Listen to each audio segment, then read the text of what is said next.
नमस्कार दोस्तों, आपके अपने चैनल हमारे संस्कार में आपका बहुत बहुत स्वागत है। आज हम आपके लिए लेकर आए हैं अहोई माता की सामग्री के बारे में जानकारी और एक पौराणिक कथा।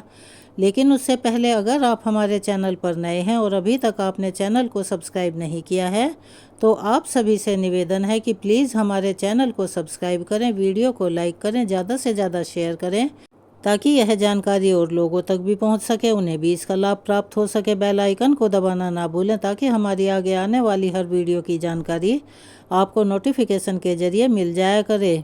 हमारे संस्कार चैनल की तरफ से सभी माता बहनों को अहोई अष्टमी की बहुत बहुत शुभकामनाएं।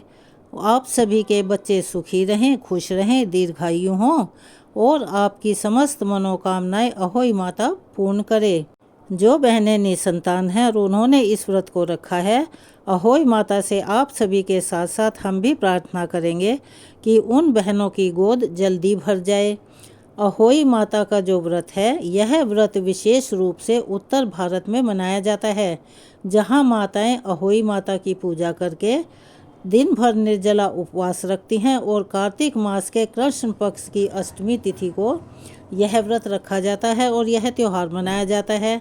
दिन भर व्रत रखने के बाद शाम को तारों की छांव में, यानी जब तारे दिखाई देने लगें उस समय अहोई माता की पूजा करके तारों को अर्घ्य देकर व्रत की कथा पढ़ी और सुनी और दूसरों को सुनाई जाती है। उसके बाद ही व्रत खोला जाता है। तो चलिए हम सभी इस शुभ अवसर पर, यानी कि इस पावन पर्व पर अहोई माता की कथा सुनते हैं और आप सभी अपनी अपनी संतान की सुख समृद्धि, उनके उज्जवल भविष्य और उनकी दीर्घायु की कामना के लिए कमेंट्स बॉक्स में अपनी राय के साथ साथ अहोई माता की जय जरूर लिखें। उसे लिखना ना भूलें। अहोई माता की कथा कहते समय, सुनते समय या किसी को सुनाते समय हाथ में गेहूं या अक्षत यानी के बिना टूटे चावल के साथ दाने रखकर सच्चे मन से कथा का श्रवण करें। इन दानों को जल के लोटे में डालकर इन्हीं से तारों को अर्घ दिया जाता है। पौराणिक कथा के अनुसार एक बार एक साहूकार था जिसके 7 बेटे और 7 बहुएं थी।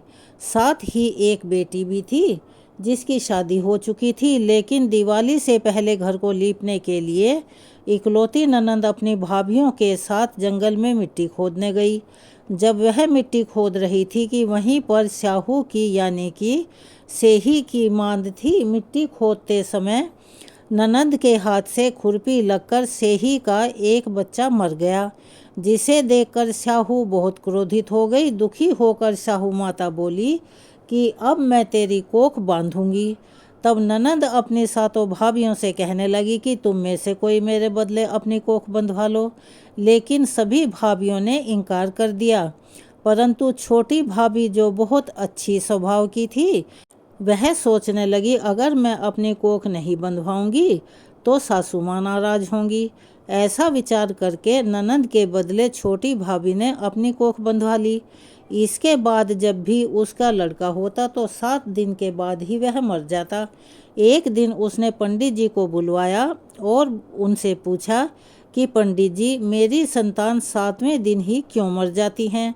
तब पंडित जी ने बताया कि तुम सुरही गाय की पूजा करो, सुरही गाय की सेवा करो, क्योंकि सुरही गाय स्याऊ माता की सहेली है।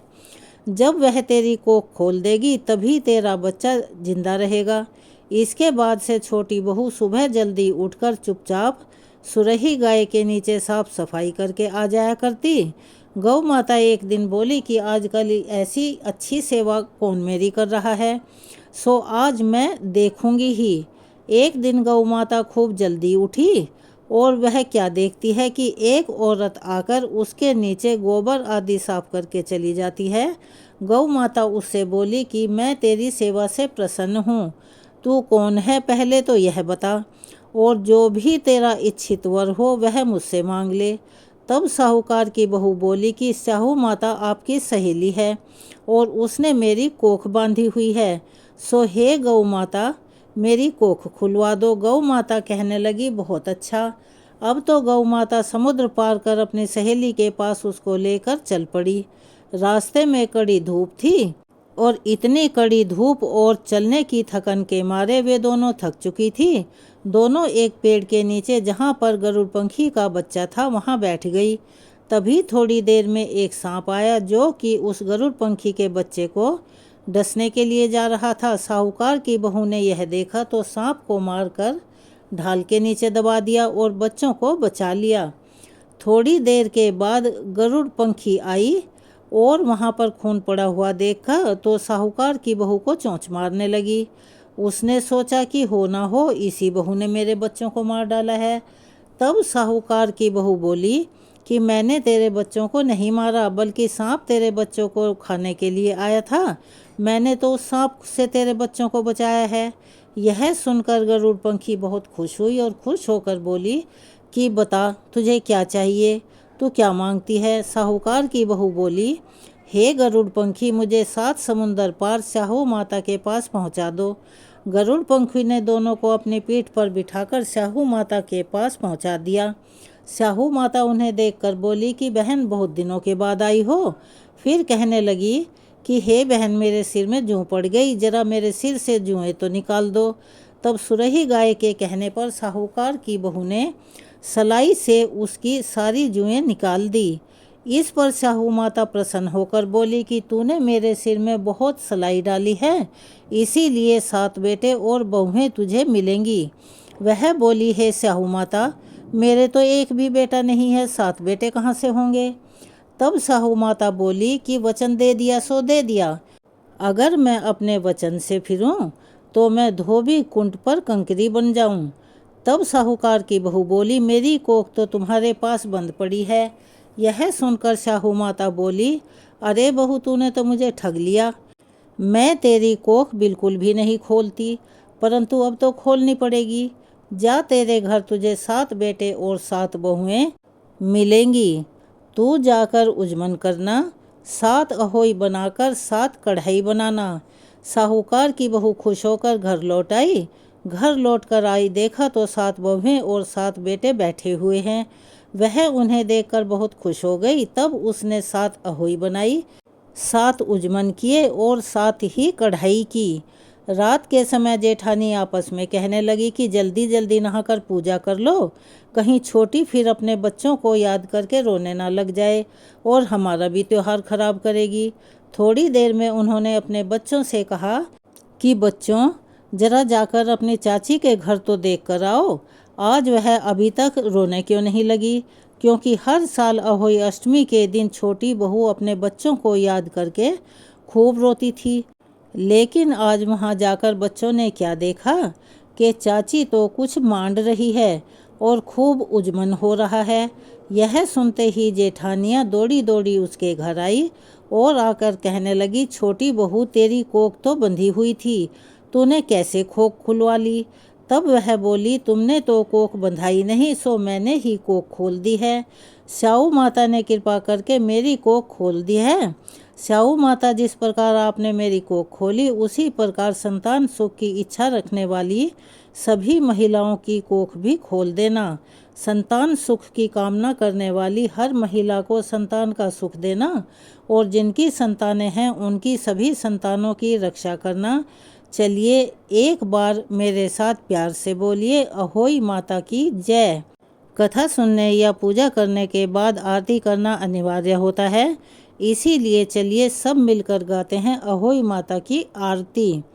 जय अहोई माता मैया, जय अहोई माता, तुमको निस दिन ध्यावत, तुमको निस दिन ध्यावत, हर विष्णु विधाता, ओम जय अहोई माता। ब्रह्माणी रुद्राणी कमला, तू ही है जगत माता। सूर्य चंद्रमा ध्यावत, सूर्य चंद्रमा ध्यावत, नारद ऋषि गाता, ओम जय अहोई माता। माता रूप निरंजन, सुख संपत्ति दाता, मैया सुख संपत्ति दाता। जो कोई तुमको ध्यावत, जो कोई तुमको ध्यावत, नित मंगल पाता। ओम जय अहोई माता। तू ही पाताल बसंती, तू ही है शुभदाता। मैया तू ही है शुभदाता। कर्म प्रभाव प्रकाशक, कर्म प्रभाव प्रकाशक, जगनिधि से त्राता। ओम जय अहोई माता। जिस घर तुम्हरो वासा, जिस घर तुम्हरो वासा, ताही घर गुण आता। मैया ताही घर गुण आता। कर न सके सोई कर ले, कर न सके सोई कर ले, मन नहीं घबराता। ओम जय अहोई माता। शुभ गुण सुंदर युक्ता, शीर निधि की जाता। मैया शीर निधि की जाता। रत्न चतुर्दश तुम बिन, रत्न चतुर्दश तुम बिन, कोई नहीं पाता। ओम जय अहोई माता। श्री अहोई माँ की आरती जो कोई जन गाता। मैया जो कोई जन गाता। मन उमंग अति उपजे, मन उमंग अति उपजे, पाप उतर जाता। ओम जय अहोई माता। मैया जय अहोई माता। यहाँ अहोई माता की आरती समाप्त होती है। अगर आप हमारे चैनल पर नए हैं और अभी तक आपने चैनल को सब्सक्राइब नहीं किया है तो आप सभी से निवेदन है, प्लीज़ हमारे चैनल को सब्सक्राइब करें, वीडियो को लाइक करें, ज़्यादा से ज़्यादा शेयर करें, बेल आइकन को दबाना ना भूलें ताकि हमारी आगे आने वाली हर वीडियो की जानकारी आपको नोटिफिकेशन के ज़रिए मिल जाया करे। आपका छोटा सा प्रयास हमारी काफ़ी मदद करता है, इसीलिए प्लीज़ हमें अपना सहयोग प्रदान करें। धन्यवाद।